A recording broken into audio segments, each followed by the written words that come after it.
Hello guys. तो जैसे मैंने बताया था कि डुग्गू दोपहर में आएगा, तो सुबह मैंने खाना नहीं बनाया था इन लोगों के लिए। तो डुग्गू आ गया स्कूल से, तो मैंने इसके लिए बढ़िया सी, जैसे मैंने बताया था, आलू की कचौड़ी, धनिए, टमाटर की चटनी वगैरह। तो मैंने क्या क्या प्लेट में लगाया है दिखाती हूँ आप लोगों को, ठीक है। और डुग्गू आ गया है, तो ये रहा। कैसा लग रहा है? बढ़िया।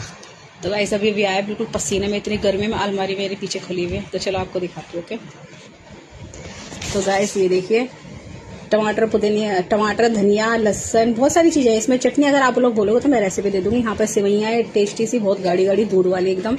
आलू फ्राई है, और ये आम का अचार है। आलू फ्राई मैंने शाम को बनाए थे तो बच गए थे, तो 2 पीसेस में रखवा ली, इसको बहुत पसंद आए थे।